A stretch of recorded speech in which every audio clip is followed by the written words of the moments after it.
lorsque vous donnez, vous faites un don, vous donnez les zakats, est-ce que vous pouvez réclamer, islamiquement, je ne parle pas légalement, légalement il n'y a pas de problème, mais est-ce que vous pouvez réclamer auprès de la structure à laquelle vous avez donné votre don, votre zakat, pouvez-vous leur demander une réduction, un document, une attestation de réduction fiscale?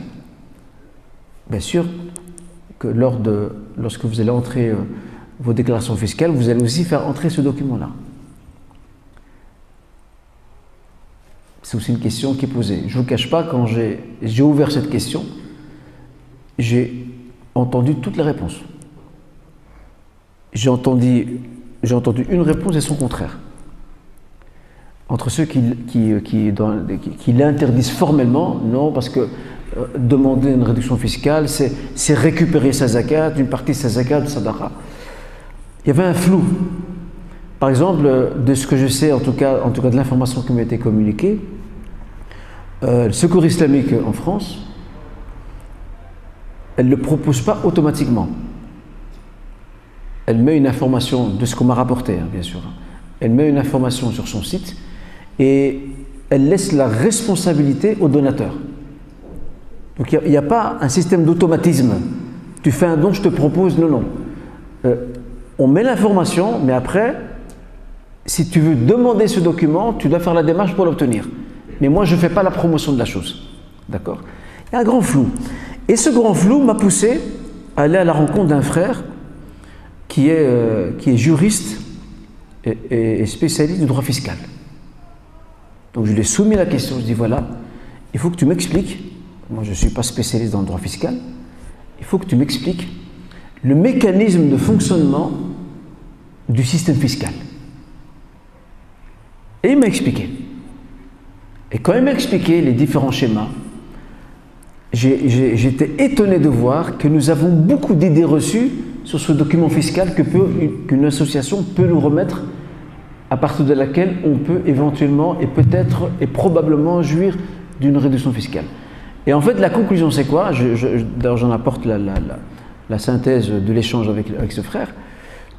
En fait, demander une réduction fiscale auprès d'une structure qui récolte l'aumône, la sadaqa et les zakat, ce n'est pas, loin s'en faut, ce n'est pas une façon de récupérer une partie de sa zakat ou de sadaqa. Pas du tout. Vous savez pourquoi? Parce que dans le droit fiscal, comme l'a très bien expliqué ce frère, ce juriste, il dit l'État ne donne pas de cadeaux aux gens. L'État ne fait pas de cadeaux aux gens. Donc tu as donné la zakat, ah ben tiens, je vais te remettre une partie de ta zakat. Non, l'État ne fait pas ça. L'État, dans le calcul de nos déclarations fiscales, si nous avons donné trop, il nous remet ce qui nous revient de droit. Si nous avons donné pas assez selon le calcul, il nous réclame une somme à verser, tout simplement. Que se passe-t-il? Il peut arriver que lorsque on demande un document de réduction fiscale auprès d'une association ou d'une structure et qu'on introduit ça auprès de l'autorité en charge de l'imposition, eh bien, il peut arriver qu'à la fin, on ne récupère rien et on ne jouit pas de la réduction fiscale. Vous savez pourquoi? Parce que dans le calcul, on ne peut pas obtenir quelque chose.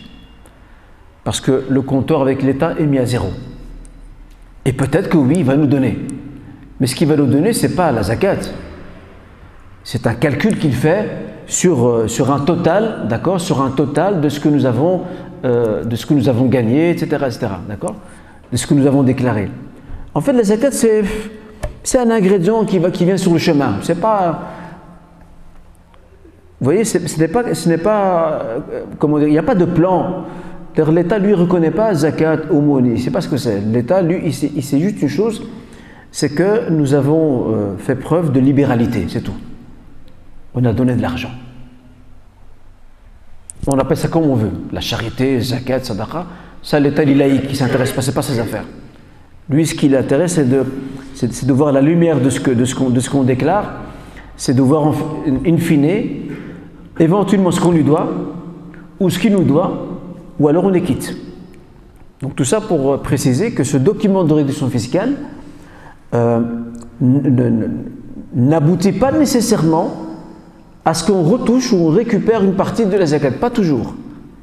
Et là, ça casse l'idée reçue de dire, oui, mais en faisant ça, on récupère une partie de la zakat. Ça n'a rien à voir avec ça. Donc voilà, tout ça pour préciser ce point-là très important.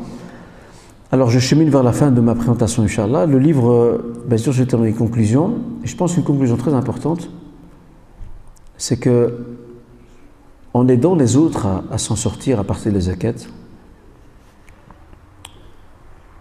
il y a un objectif sur le moyen et long terme qu'on ne doit pas perdre de vue. C'est qu'Allah Azza wa Jal nous a créés pour être ses adorateurs et ses serviteurs. Je n'ai créé les djinns et les humains que pour qu'ils m'adorent.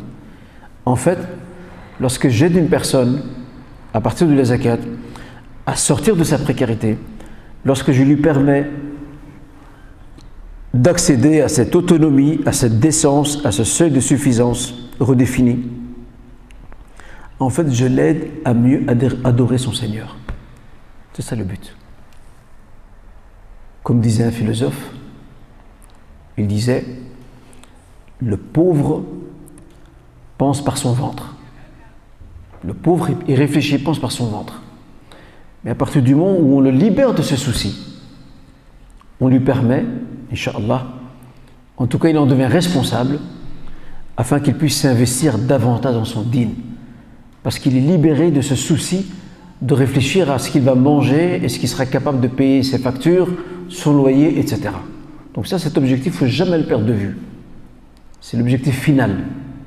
C'est le dessein divin qui s'adresse à nous toutes et tous. Et ça répond aussi à l'une des finalités de la zakat. Avant de passer au dernier point, je voudrais juste apporter une précision. Dans le chapitre les prescriptions de la zakat, il y a aussi une étude contextualisée de certaines catégories bénéficiaires. Par exemple, je vais n'en citer qu'une seule, la catégorie bénéficiaire de Fi Sabilillah, dans le sentier de Dieu. Pendant des siècles, jusqu'à l'effondrement de l'Empire ottoman, cette catégorie bénéficiaire avait une lecture juridique interprétative bien définie. Depuis l'époque du prophète jusqu'à la chute de l'Empire ottoman. C'était quoi? C'était une recette de l'État qui lui permettait de financer ses armées. D'accord? De financer ses armées. Pour, entre autres, défendre ses frontières. Or, aujourd'hui, nombre de savants contemporains estiment que cette lecture interprétative qui a présidé la compréhension de cette catégorie bénéficiaire pendant des siècles, aujourd'hui, pas qu'elle n'est plus applicable, mais elle a besoin d'être réadaptée en fonction des besoins de la Ummah. Et quand on voit le motif sur lequel repose cette catégorie bénéficiaire, c'est quoi? En fait, c'est renforcer la Ummah et la protéger. Et donc, on en arrive à une conclusion qu'il y a aujourd'hui une littérature juridique contemporaine qui propose une autre lecture de cette catégorie bénéficiaire et qui est celle de pouvoir investir une partie de la zakat dans des projets éducatifs. Des projets éducatifs qui permettent à nos enfants, à nos jeunes de se former et de participer à leur tour à renforcer la communauté à différents niveaux. Vous voyez comment le curseur s'est déplacé? Et je développe cela bien sûr dans le livre avec beaucoup de détails. Alors, j'arrive à la fin, Inch'Allah. Comme ça, si vous avez des questions, n'hésitez pas autour du livre. J'ai consacré aussi un glossaire. Je rappelle, il y a 148 questions-réponses. Il y a un glossaire qui est composé de 112 termes qui sont fréquemment utilisés par les juristes musulmans dans le chapitre de la zakat. Donc j'ai estimé qu'il est important de reprendre dans l'ordre alphabétique ces différents termes et de les définir. Ça fait partie de notre culture générale et ça nous aide aussi à nous familiariser avec ce vocabulaire, ce jargon que les juristes musulmans utilisent fréquemment lorsqu'ils abordent des questions en lien avec la zakat. Qu'est-ce qu'il y a aussi en fin de livre? Vous avez aussi un index biographique. Il y a 146 noms propres qui ont été cités dans le livre. Ce sont des noms de savants, de personnalités. J'ai trouvé opportun, je l'ai fait aussi dans mes deux précédents ouvrages, celui sur l'humilité dans la prière et aussi celui sur le Ramadan.